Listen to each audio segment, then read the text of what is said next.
Bung Akmal, kalau dibilang gebrakan seberapa gebrak meja nggak sih? Saya lihat nggak tadi press conference-nya Ketum PSSI? Ada berapa waketum sih di PSSI itu? Di PSSI ada 2 waketum, Pak. Pertama Pak Zainuddin Amali, kedua Ratu Tisa. Gitu. Jarang kulihat itu kalau ada press conference kayak begitu. Cuma Bung Arya Sinulinga aja yang paling sering tampil. Termasuk sering kita undang juga sih.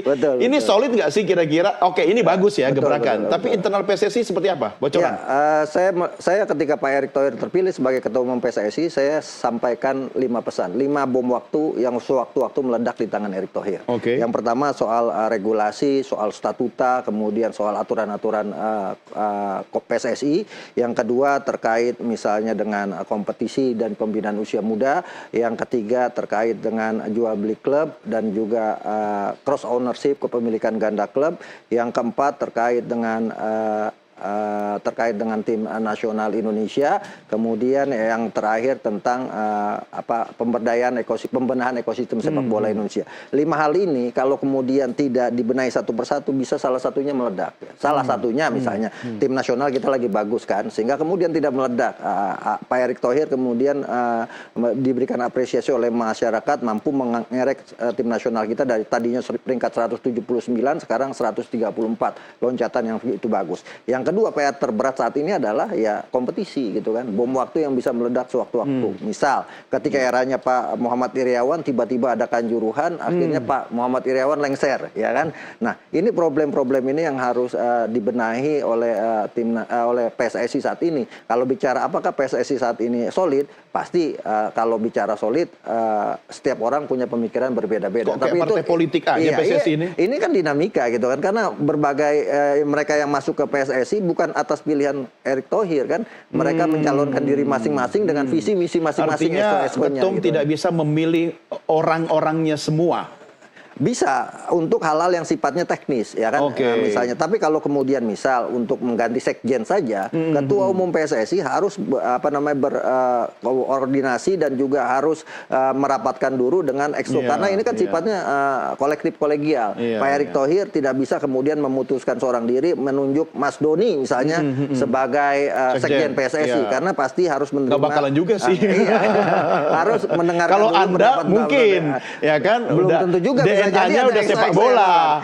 Bisa jadi ada yang nolak kan gitu kan. Dari exco kan ada 15 exco yang kemudian bisa salah satunya menolak dan separuh menolak itu tidak korup, maka tidak akan kemudian dipilih. Nah, logika sederhana Bung Akmal ini mudah dipahami. Artinya begini, kalau kita anggap sinkronisasi jadwal antara Liga Indonesia dengan PSSI itu bagus, harusnya kan didukung oleh semua. Paling tidak internal PSSI itu solid gitu loh. Ya kalau soal kompetisi saya pikir kemarin kan rapatnya bukan Pak Erick sendiri kan. Semua exco ikut rapat, bahkan ada Direktur PT Liga Indonesia baru, kemudian juga ada Direktur kompetisinya juga hadir semua. Artinya sinkronisasi yang dilakukan, saya pikir ini keputusan rapat yang sangat solid gitu kan. Cuma permasalahannya adalah problem kita kan bukan cuma Liga 1 gitu kan. Sekarang yang paling ramai yang sedang dibicarakan oleh masyarakat luas, salah satunya adalah para asosiasi pemain profesional Indonesia, adalah kaitan dengan regulasi baru 6+2 pemain asing yang dianggap terlalu berlebihan, sehingga kemudian membuat para pemain lokal saat ini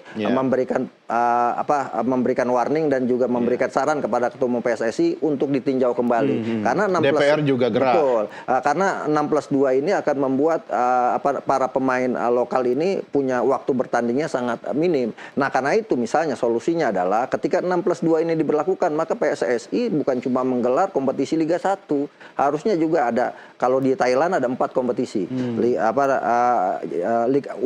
Liga 1-nya Thailand, kemudian Piala FA-nya Thailand, Piala Liganya Thailand, sama Championship juara-juara bertemu. Nah, di Malaysia ada 3 kompetisi, Liga Super Malaysia, kemudian Piala FA, Piala Liga Malaysia, dan Piala Liga Malaysia. Di Singapura ada 2 kompetisi, Piala Singapura dan Liga Singapura. Di Vietnam ada Liga Vietnam, ada Piala Liga Vietnam. Artinya di Indonesia sejauh ini masih 1 kompetisi. Jadi kalau kemudian klub mengontrak pemain 6+2 pemain asing gitu kan, pemain lokal nyaris tidak punya tempat. Nah, kalau kemudian dibuatkan misalnya Piala Indonesia lagi, terakhir Piala Indonesia itu digelar pada 2012 dengan juaranya Persibo Bojonegoro. Setelah itu tidak ada Piala Indonesia lagi. lagi. Nah, harusnya itu bisa jadi wadah ya. Saya ingin mengatakan bahwa dalam kesempatan ini menyarankan kepada Ketua Umum PSSI, kan biasanya di awal-awal musim itu adalah Piala Presiden, gitu kan. Piala Presiden yang hanya dinikmati oleh segelintir klub yang kemudian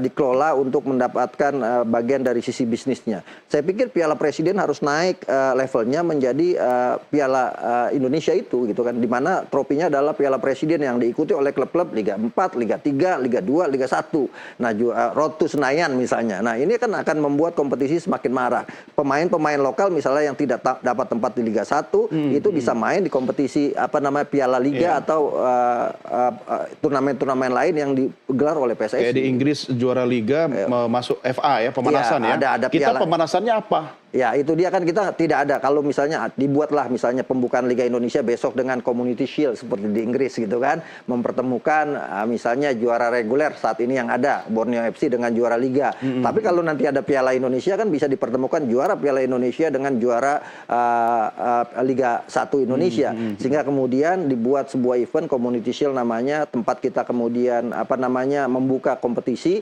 yang misal penjualan tiket dari pertandingan ini disumbangkan untuk orang-orang yang membutuhkan atau korban-korban mereka yang menjadi korban sepak bola yang meninggal karena sepak bola, atau untuk para pemain yang menderita sakit saat ini atau pemain-pemain yang berkebutuhan khusus saat ini yang perlu dibantu. Saya pikir sisi kemanusiaan sepak bola kita juga harus dipikirkan selain sisi bisnis dan sisi prestasi.